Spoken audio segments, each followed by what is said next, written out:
Imagine a nation whose export surplus not only dwarfs its competitors, but actually surpasses the entire GDP of many developed countries. This is a scale of economic might that few could have predicted just a few decades ago. That's not science fiction, it's China, as of January 2026. The country's transformation from a manufacturing hub to a global economic powerhouse is now undeniable, and its cities gleam as symbols of this rapid ascent. Last year, China's trade surplus broke the $1 trillion mark, a staggering testament to its industrial power and global influence. This figure isn't just a number, it represents a fundamental shift in the world's economic balance. This isn't just an economic milestone, it's a geopolitical event, the result of decades of strategic planning, massive investment in infrastructure, and a bold pivot to high-tech, advanced manufacturing, and green energy. China's leaders have reimagined the nation's future, betting big on innovation and sustainability. China now exports the electric cars, solar panels, and electronics shaping our future. These products are not only changing how we live and work, but also redefining global supply chains and technological standards. But beneath this dazzling success lies a more complicated reality. China faces a real estate crisis, an aging population, and weak domestic consumption. These issues threaten to undermine the very foundation of its economic miracle. These are deep, structural challenges that could threaten its growth model. If left unaddressed, they may slow China's momentum and create ripple effects across the global economy. Is this surplus a sign of unstoppable strength or a symptom of dangerous imbalance? The debate rages on among economists and policymakers worldwide. The answer will shape not just China's future, but the world's stability and power dynamics for decades to come. Every major economy is watching closely, aware that their own fortunes are tied to China's next moves. To understand what's at stake, we need to look beyond the headlines, dig deeper into the numbers, and explore the forces driving this unprecedented transformation. The trillion-dollar surplus didn't appear overnight. It's the result of years of relentless growth, strategic planning, and a transformation in what China sells to the world. It's the peak of a steady climb, a journey marked by both ambition and adaptation. A decade ago, China's surplus hovered around $600 billion, driven mostly by exports of low-cost goods like clothing, toys, and electronics. These were the products that filled shelves worldwide and made in China a household phrase. But by 2020, as the world battled COVID-19 and global supply chains faltered, China's surplus didn't just hold steady, it surged. Factories stayed open, ports kept moving, and the numbers kept rising. $535 billion, then $676 billion, and $877 billion, each year setting new records as demand for Chinese goods soared. And finally, in 2025, the surplus crossed the symbolic threshold, over $1 trillion, a figure that once seemed unimaginable. This wasn't just about selling more, it was about selling different, high-value products the world needed, even in tough times. China shifted from basic manufacturing to advanced technology, electric vehicles and semiconductors capturing new markets. China's share of global trade, especially in advanced sectors like robotics, green energy, and artificial intelligence, grew disproportionately, outpacing traditional competitors. The surplus reflects a massive net transfer of wealth to China, boosting its financial leverage and giving it unprecedented influence in global markets. For every dollar China imported, it exported far more, amassing foreign reserves and reshaping global finance. These reserves became a powerful tool, strengthening China's position on the world stage. This imbalance is the foundation of China's economic power, and a warning sign for the rest of the world, signaling potential vulnerabilities in the global system. The world's dependence on Chinese exports is now unprecedented. From smartphones to solar panels, Chinese products are everywhere, shaping daily life across continents. Understanding this shift is key to grasping China's new role, not just as a manufacturer, but as a global economic powerhouse influencing policy, innovation, and the future of trade. The numbers tell a story of both triumph and risk, a narrative that will define the next chapter of the global economy. Ironically, US tariffs in the late 2010s, intended to slow China's economic rise, actually pushed China to accelerate its move up the value chain. Instead of stalling, these external pressures became a catalyst for transformation. forcing Chinese industries to rethink their strategies and invest in higher-value sectors. Rather than folding under pressure, China diversified its export markets and doubled down on innovation.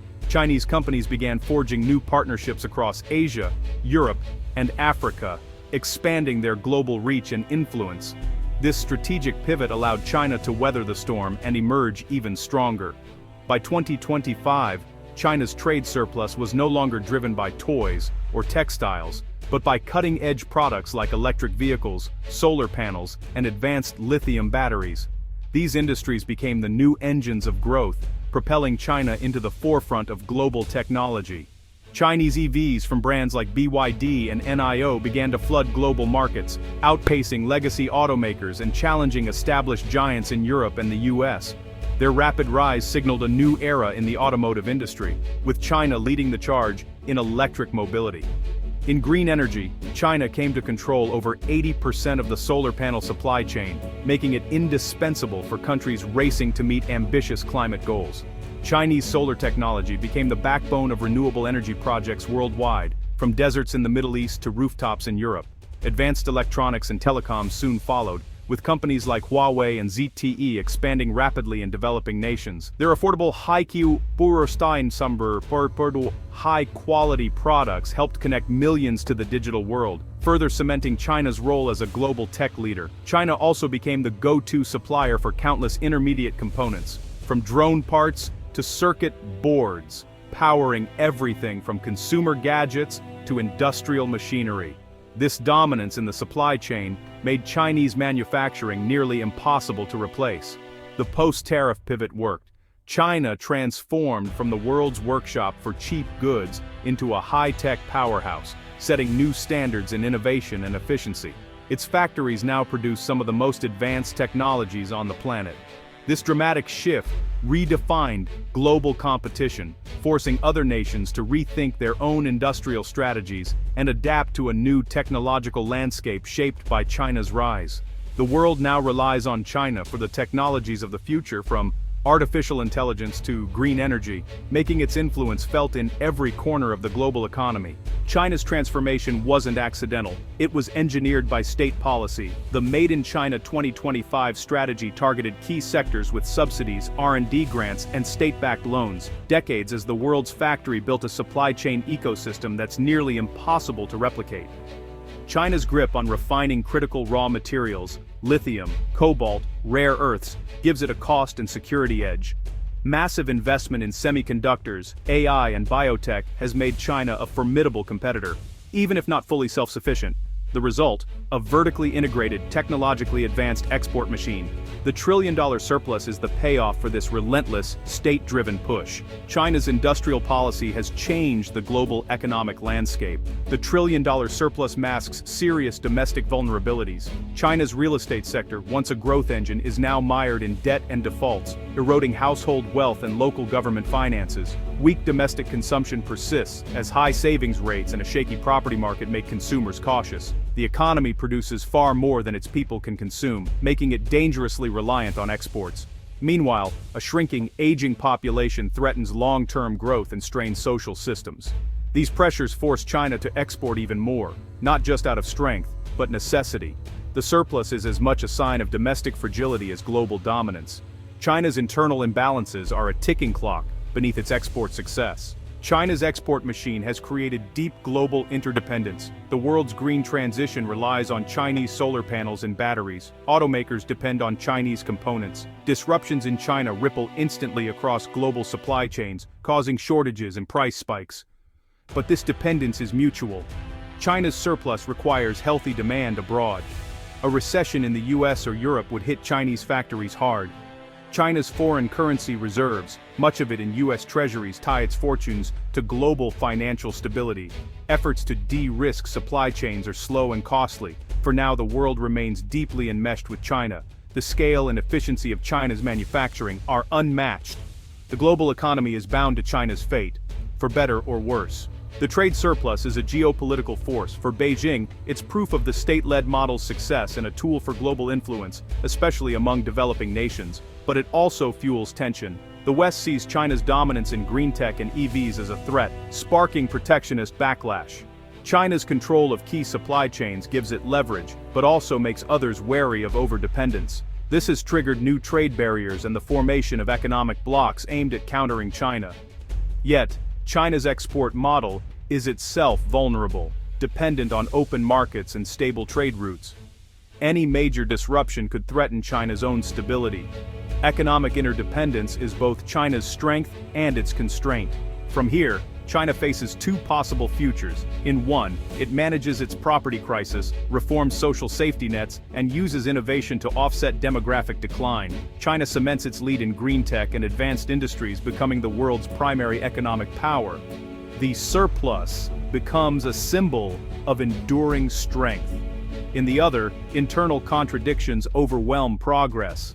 A real estate collapse triggers financial crisis, demographics drag growth, and global backlash stifles exports. The surplus becomes a high watermark before stagnation and decline. Social and political pressures mount as opportunities dwindle. China's global influence fades, and its model is seen as unsustainable. The path China chooses will define the century. Is China's economy too big to fail? In many ways, yes. A hard landing would trigger a global recession. But the real question, is China's model too big to hide its weaknesses? The trillion-dollar surplus highlights an economy that can't generate enough internal demand, relying on the world to sustain growth. This is conditional power, not absolute strength. China's pivot to high-tech exports is remarkable, but it hasn't solved its core domestic problems. The export machine runs hot to compensate for a cooling domestic engine. True strength will require building a vibrant, consumer-driven economy. The trillion-dollar surplus is a landmark, but is it a peak or a stepping stone? The answer remains the world's most important, unresolved question. China's next move will shape the global future.